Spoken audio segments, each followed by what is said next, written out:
Wait 1 second, making sure I'm recording. I should be recording now. Okay, hello and welcome back to Random Game Plan Days. In today's episode we're playing Ghostpia Season 1, that's it.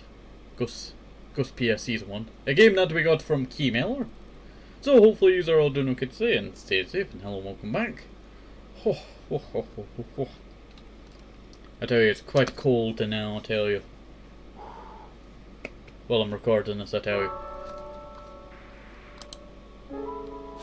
Episode 1. There's a new townsperson, and I will also... I like how it's the old computer back in the day. Good times. 2 to confirm, or Z to confirm? There we go. I guess this is where we start. Do you want to start reading from episode 1? You know what, yes. Yes, I will.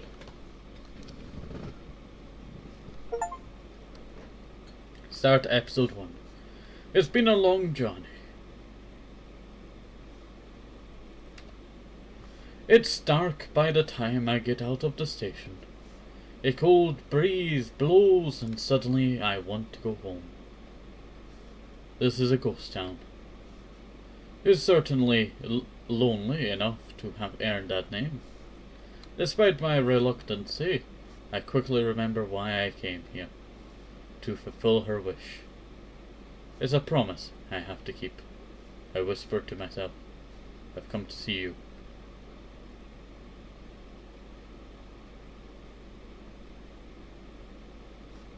Chisudo presents. Is this like a Christmas tree, I tell you? They use a rocket. You know what it kind of reminds me of, huh? See the rocket? It kind of reminds me of either the Nanny McPhee movie, where there's that big rocket that they disassemble with some kind of weird magic thing, huh? Or it kind of reminds me of Megaton in Fallout 3, when they just have a missile in the middle, and some people, you know, worship it. All that, I tell you. It's been my dream to dream. Lately I've been sleeping all the time, but I haven't dreamed at all. I want to dream. I want to escape from reality and go elsewhere, but no matter how much I sleep, the world of dreams just won't welcome me. Have I ever had a dream? I'm not quite sure myself. And thus, I'm on the precipice of awakening. My body floats up from the darkness of dreamless sleep, reminding me that I do have a body, and that I'm not just part of a puddle of dream goo. But I want to sleep longer. I grab a hold of sleep trail and try to sink myself back into the goo. When I let out a yawn, I open my eyelids. I recognize the sound of a ringing phone, so that's what woke me up. That trifling realization sends sparks flying within my brain, instantly casting aside my drowsiness. I've woken up once again.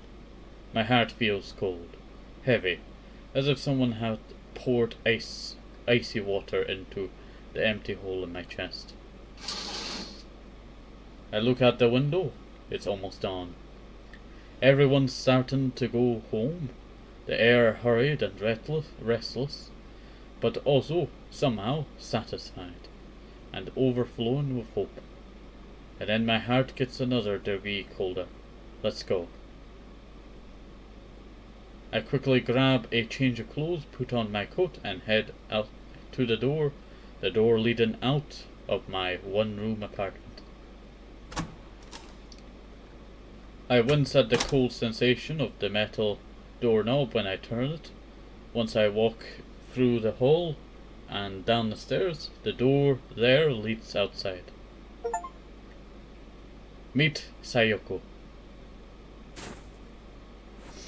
It's the same outside as ever. Thick snow covers the ground like always. Good thing I brought my boots.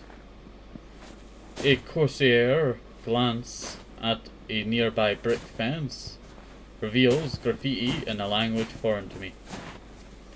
Behind it, in the distance, are buildings covered in pastel, candy-like colours, except they're now faded, dull, and ambiguous. There aren't many tall buildings. What does stand out though? What does stand out though is a cylinder thrusting from, or thrusting forth from the middle of the town, as well as a particular silhouette of a church in the distance that almost looks like it's got a onion on top. It does kind of look like an onion. And in a case, I got the feeling that this isn't the place where I belong. This is a ghost town. Someone decided it to be called that. Or rather, that's all everyone ever called it. I do wonder, you know that big missile in the middle of town? That thing could go off at any moment. Maybe it's disarmed, who knows? Or maybe it's a dud. Here's my theory. It seems like the rest of the world might be destroyed. If there's a missile like this at this size, it's probably a nuclear missile. High yield by the size. But the thing is, it would normally detonate above the ground, so it either got hit by some kind of EMP and fell to the ground, or it was, just never, one of those kind of nukes. It would just, crash into the ground, prepared to detonate. I wonder, I tell you. This is a ghost town after all. There's not much else here. So, if you're not going to name the town after its inhabitants, what else are you going to call it? It's ghosts that live here. Or rather, that's anyone's ever called them. I think that's the only thing they're comfortable calling themselves, since they live forever and are active at night. So it's kind of like that one show that Motherberry watched a long time ago, where, what do you call it? Some guy stumbling in a village, right? And it's a ghost town in the morning.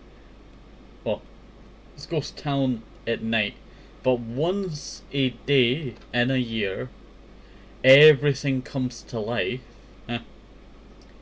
And then,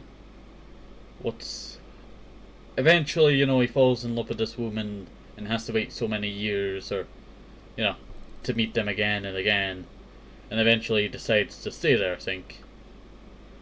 But all the village, disappeared or something, wiped out, or were cursed to live forever. Only waking up once a, year, or 10, or 5, I can't remember. It's been a while since I've seen that singing. But I remember watching the trailer with Motherberry, because they were, reminiscing about it. They really are ghost-like in that sense. But I guess since the like part is off-putting, they've settled on just straight up calling themselves ghosts. Naturally, I'm a ghost myself. As dawn breaks and ghosts go home, I head out into the ghost town. The horizon's starting to turn blue, so I'm sure it'll be dawn soon enough. I love this time of night, especially the sky. I do realize that I'm kind of basic for liking something as commonplace as the sky. But watching the pitch black expanse gradually fade to navy and then to blue makes me feel somehow both excited and relaxed. I take a step forward and get confused. Why was I sounding so gloomy? I often space out and lose track of what I was thinking. I've been like this for longer than I can remember. I feel like a broken machine. If only I could keep these sad thoughts away. Not once have I ever been able to stop them. I start dragging through my memory to try and remember what started that gloomy train of thought, and walk outside half asleep. My feet just started walking on their own. Someone once said that the subconscious part of our mind is larger than the conscious one. That is quite true. I passed through the small gate of the similar small apartment complex. There are many footprints left in the snow, but they're all footprints heading home, in the opposite direction that I am headed. It seems like that lonely thought has set my memory into motion. I remember now. Once again I failed to dream. Then I got a phone call from that girl, which woke me up. I couldn't sit still, so I went outside. Ha! I wish I didn't remember that. But I suppose when you've forgotten something, it's human nature to try and remember it. The need to remember may not be at the top of the hierarchy of needs, but it's definitely pretty high up. Well, whatever, it doesn't matter. It doesn't matter, I mutter to myself as I tread through the snow. When I reach the road, the snow has already been cleared, making it much easier to walk. There is not another soul on the road, but I can feel the gazes of the ghosts from inside their buildings. I can't say I like it, but it's better than seeing them face to face. There are many ghosts in this town, but as someone who currently doesn't have any friends, my one and only hobby is to walk around town early in the morning like this. It's nostalgic, melancholic, and yet somewhat exciting. That's how I always feel when I go for these walks. I walk through the shabby backdrop of the city streets until I turn the corner, and the scenery changes ever so slightly. I've reached the plaza in the middle of town. There are benches placed here and there, as well as the sign board of a cafe with a full view of the plaza. But it's not exactly a place with a calm, relaxing atmosphere. And that's due to the overwhelming presence of something that's the opposite of calm and relaxing. In the center of town, center of plaza, is the indiscernible stone wreck of what probably used to be a fountain, and a giant sticking out of it, a giant metallic cylinder with fins. It's been here for ages. Its a silhouette is simple and clear. So too its purpose, destruction, complete and utter destruction. There's no mistaking it. It's a missile. I have no way of knowing what sort of missile it is, but the fact of the matter is that it's a missile, nothing more, nothing less. I don't know how long this town's history goes, but ever since it became a ghost town, the missile's been here. Apparently, since it hasn't exploded, it's probably a dud. And strangely enough, the missile is packed with the names of town's ghosts etched all over its surface, like some sort of memory. Naturally, my name's on it as well. I have no memory of writing it there, yet there is. It is like a signature on a shady contract I've been deceived into signing. Maybe I'd be a little proud to have my name here if I liked this town, but since I don't, it doesn't make me happy at all. Instead, it makes me feel like I've been bound to this depressing place, so if anything, I find it disgusting. made me jump there. Shai Su well, Sukaya kick made me jump there. It just came out of nowhere, this sound. I take 2 or 3 steps back, get a running start, and give the missile a good kick. Specifically, I aim at the spot where my name is written. Someone speaks up from behind me. You Eddie, what if it explodes? Shocked, I turn around to see a red-headed girl I recognize. She's a person, or rather a ghost, I'd rather not run into. Eep. That's one thing I haven't forgotten. What? It's not like I did anything. She may not have done anything, but I have, so I don't know what to say. Obviously, I'm not expecting her to do anything in retaliation, and it's not like I hate her or anything. But I don't know if what I done, maybe, was some kind of taboo. Ow, ow.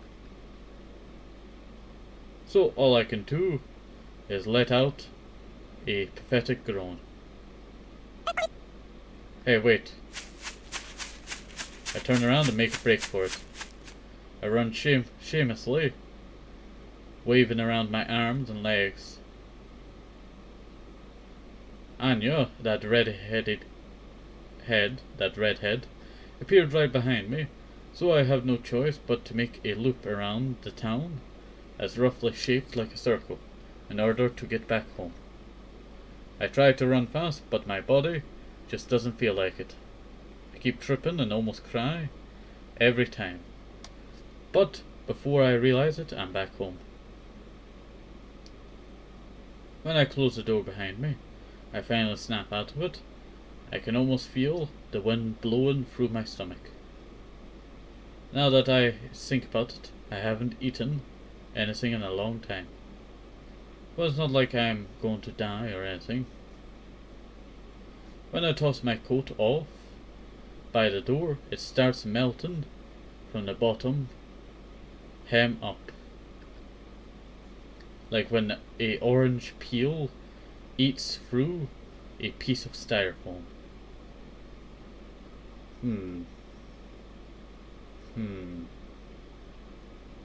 Okay, I have a great theory here. You know how everyone's ghosts in this town? That the nuke did go off, but it's like frozen in time. That everyone has died, but they've not died at the same time. They're like stuck in purgatory, shall we say. Not purgatory, not to be confused with the other game I tell you, but purgatory. Like something just waiting to, break off to make this, all unravel to what it was. But, the nuke is written on. But they don't remember writing their name there. So they must have done it when they were alive and the town was not really a ghost at that point. And then eventually it would have gone off. But that's just a theory, I tell you. That's just a theory. But, as their thing just decays, it looks like some time has passed, and maybe, this coat was just, done from the moment that they put it on. Like when an orange peel eats through a piece of styrofoam. It bubbles, melts, and forms droplets. The boots I toss by my bed melt too, leaving behind useless heels and soles. And by the time I toss myself onto the bed, even my feet start to melt. Even ghosts feel pain once the skin melts off, exposes muscle that gets dry and stiff upon contact with the air. It hurts. The smallest flicker of air in the room causes me unbearable pain, and as if rubbing irritates into. I'm trying to figure out what that word is. Irritates? into open wounds. Ghosts can't survive the morning sun. The reason I kept tripping over myself on the way here may have been a result of losing part of my leg muscle. Thinking about the possibility helps distract me a little from the pain. But it's not as much of a problem as it may seem. It's no big deal, really. Nothing dies in this town. Just leave it alone for a while, and everything will be back to how it should be. To sleep is to temporarily lend your body to the darkness of slumber. By the time I wake up, my body will be back to normal, my legs will have healed and won't hurt anymore, hopefully. This sure hurts. I speak up even though I know nobody's there to respond. Well, it'd be nice if there was someone to respond, someone to sympathize with my pain. Maybe I'm a little lonely. Did a teardrop fall onto my pillow? Or was it just my imagination? My eyes fall shut before I can find out.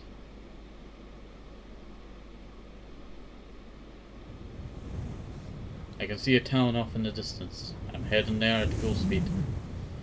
To the left and the right, nothing but endless snow desert.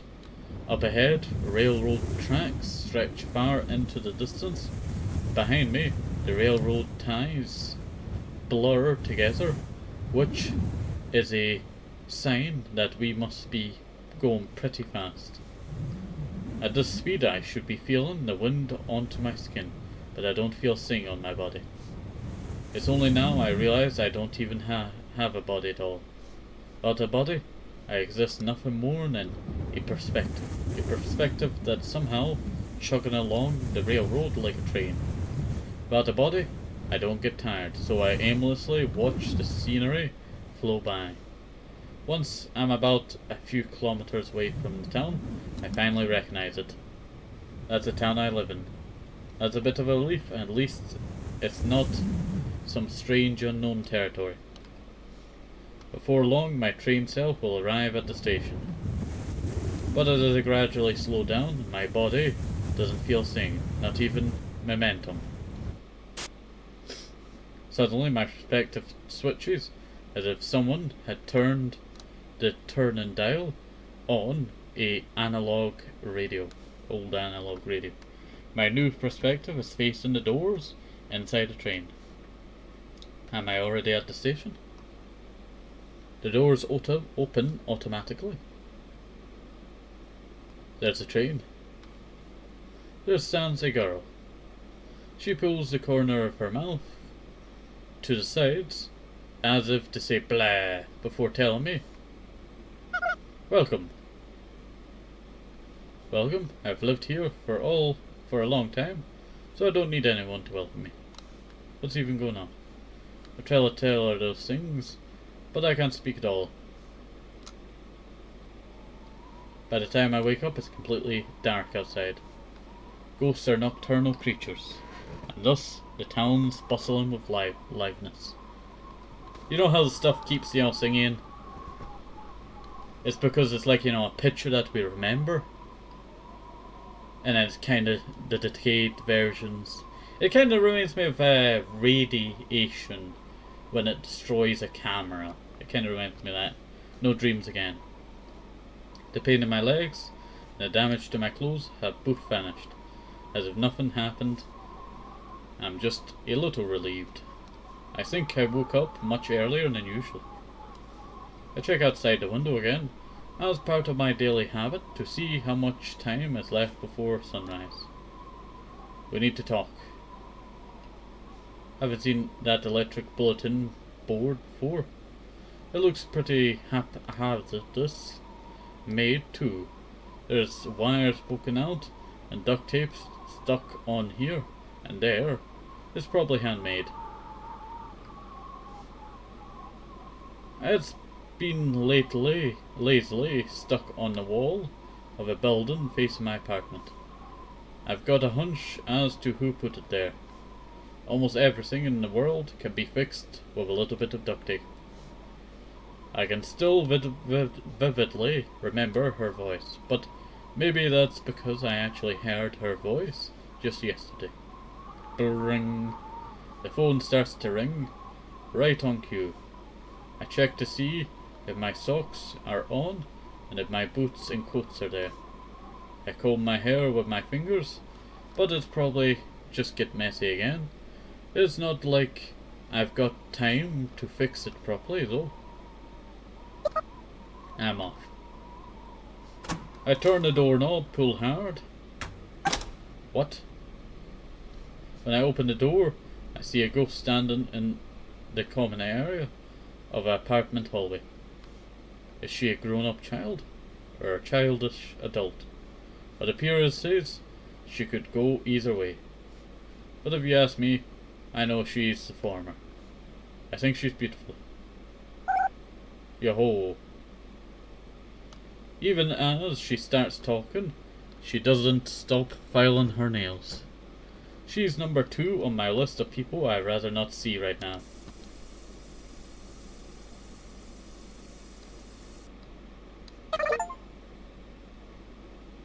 Pacifica. Long time no see, Sayoko. When I hear somewhat friendly tone, it takes everything I have to keep my mind from unraveling. Pacifica's very smart. I get the feeling that all of this was part of those girls' plans to get to me. Those two know me. Probably have for far longer than I have known them. I need to go on a walk. I know I can't oppose her, but I know I just cannot oppose her either. Listen to what I have to say, and you can go on as many walks as you like. I'm getting dizzy. Pacifica speaks softly, but has a firm fortitude. I don't think anyone can meaningfully oppose her in any way. The phone keeps ringing behind the door I just shut. It's kind of a nuisance, but I'm sure you'll find what I have to say quite interesting. It's not like I don't want to hear it, but why me? Please don't get the wrong idea, I just need help. Help? Pacifica takes a step forward, closing the distance between us. My body tenses up. I can't be sure if she's isn't carrying a knife. Not like she isn't allowed to, whatever. I just put up with it for now. It's not like I'll die or anything. As I let my thoughts run wild, I suddenly smell something sweet. Something relaxing. A new ghost has arrived. Pacifica brings her face up close and whispers in my ear. It sends shivers down my spine, blowing away before nausea and sleepiness. A new ghost. Pacifica breath tickles my earlobe. The tips of my toes tingle and my shoulders freeze in place. Oh yeah, I guess ghosts breathe too, huh? Shh, not so loud, it's still a secret. Don't whisper in my ear. Like I said, not so loud. Pacifica only whispering in my ear for secrecy's sake, but my ears are so sensitive I can't focus on what she's saying. Okay, I'll listen. I'll hear you out at least. Really? Thank you. I thought you might say that. May I come into your room? Let's have a little private talk, woman to woman. Pacifica gently smiles from ear to ear, like a flower blooming. I feel guilty thinking that there's nothing about me that deserves a smile like that. I got a inferiority complex about how I'd never be able to smile like that. Those two thoughts gouge out my heart. Pardon the intrusion. Since I haven't locked the door yet, Pacifica opens it on her own and starts to walk in, but then stops in place. Whoa. Pacifica? I must have forgotten my ninja manners. Ninja? Before she crosses the threshold into my room, Pacifica places her hands together and bows. What's up with that? I heard that was a ninja custom. That's news to me. No way. Apparently I've become known as a ninja in this town without even knowing about it. That's kind of concerning in its own right. But for some reason it feels oddly satisfying to see Pacifica blush. It's a pleasant sight, I guess.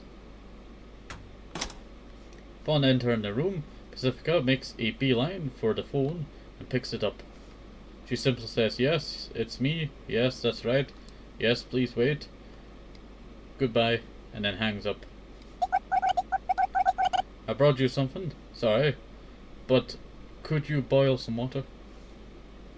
I place a pot on the stove and return to the table. Pacifica takes a bottle of instant coffee out of her handbag. She then takes out a tin of preserved biscuits. Ah. What's wrong, Sayoko? I was thinking that this is what I had for my last meal too. You mean when Anya made a mess on the crotch of her plain Jane overalls? Probably, yeah. How long ago was that? No idea. Well, I haven't much of an appetite. It's not like I'll die anyway. My goodness.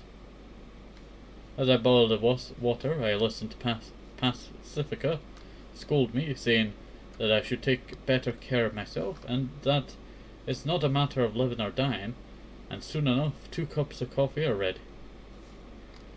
She unseals the biscuit tin with a tug and a pull tab. Seems like a fairly decent meal to me. So about the new ghost. I didn't realize the town could get new ghosts. Of course it can't. Or at least it shouldn't. That's what makes it such a mystery. The town has always had a set number of ghosts. 1024 I was gonna say. 1024 to be exact. That number never increased nor decreased. Nobody ever said anything about it, but I had figured it was some sort of eternal rule. I don't know if that's a good thing or a bad thing, but I feel like adding one more ghost won't make much of a difference. Maybe someone decided 1025 was a nicer number. She's a girl around your age, Sayoko. I see. For some reason, my heart skips a beat. A second later, my chest feels somewhat warm, somewhat numb. In one word, I feel fidgety. Teehee. So anyway, I thought we should throw her a welcome party. Pacifica just couldn't resist laughing. It looks as if she had read my mind. It's like she knows me better than I know myself. But does she know what this feeling is exactly? We have to throw her one especially due to the circumstances. What circumstances? The church is examining her. She'll most likely be tired once they release her, so we have to show her a fun time to make up for it. The church. The town's biggest congregations of ghosts. It also serves as a peacekeeping organization. Headed by a priest, they do policing and politics, and thus the priest is more like the town mayor. Very few ghosts know what goes on in the church, but Pacifica, a pretty influential ghost as far as they go. So I guess she got that information from the inside source. The church still does things like that, huh? Some sort of immigration inspection, I suppose, but is that really necessary? It sounds like they're just doing it because they want to. I hate the church. Particularly their attitude. Even after the townspeople became town ghosts and overcame death, the church still wants to control people under the guise of politics. It's almost like the ghosts are pretending to be alive and is so forced. I feel like there's other things that bother me about them, but the anger makes my head feel hazy. Like, yeah, my head always feels hazy, but you know what I mean. So I can't even remember what is it I'm angry about. Hey, you still hate the church, I see. Well, I do too. Those guys are poop. Church is poop. Poop is church. Do the poop chant. Watch your mouth. The two of us laugh, like two boys in uniform, merry-making while oozing with pure, unadulterated youth. Youth, that's not exactly a word that I can relate to. So, Sayoko, will you help me out? Okay, I'll help if I can. Thank you. I'm so happy, I sniff, sob. Well,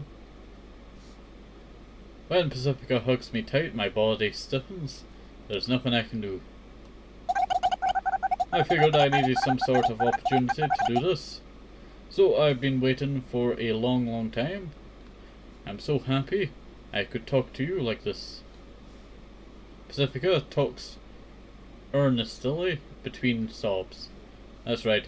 While she may act overly mature sometimes, that's all it is. An act. Everyone who's close to her knows this. Huh, I remember more than I thought. I feel happy that I remember. But it also feels odd that she's got some attachment to me. It's a swirl of emotions, like a spinning barbershop pole. Pacifica, as gentle as ever, she hasn't changed. But what about me? I feel like I've changed a little, the same way milk changes after its expiration date. A change you can smell with a single whiff. I can't go back to being me. I suppose that's how I'd describe the way I feel. I guess I was just looking for an excuse. You've always been so close. I just needed a little courage to speak out to you. Ow, ow. There's nothing I can say. Being touched makes me feel safe. I don't want to let go ever again. But at the same time, it also makes me anxious. After all, I have no idea how I could ever repay someone who makes me feel this happy. If I get too comfortable taking advantage of her kindness, she might start to hate me. And I don't want her to hate me. I can't find the words to say with a simple hug. All these feelings are revolving around inside me. And I'm just so afraid that I'll end up crushing the moment into dust. And just like that, the happiness has faded completely, leaving nothing but coarse anxiety coursing through my heart. Am I just not used to dealing with kindness? Yeah? Pacifica suddenly lets go for us, and for a second, I fear that my worst fear had come true. But reality is slightly different. Sorry, Sayoko, but, what is it? Are you showering properly? You, kinda smell like spoiled milk. Oh, now that you mention it, I haven't showered since the other day. Which other day? You know, when Anya spilled coffee on those ugly overalls of her. The poop talked! Pacifica leaps backwards away from me. There's a look of fear on her face that she probably wouldn't want anyone else to see normally. Well, I mean, if nobody's gonna come see me, and the air is not humid, then why bother showering? What happened to...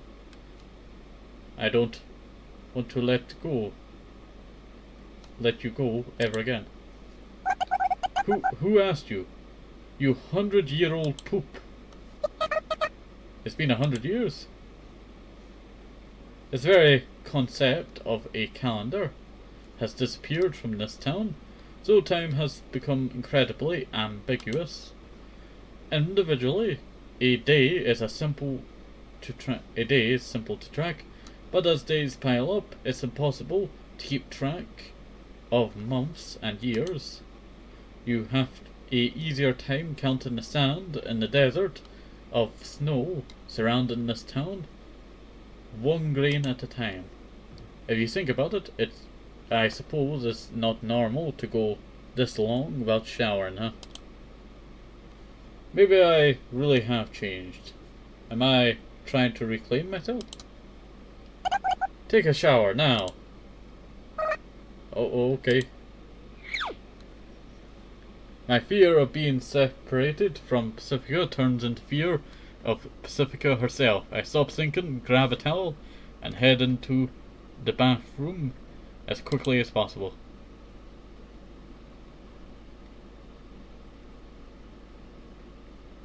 Ghostpia, Season 1.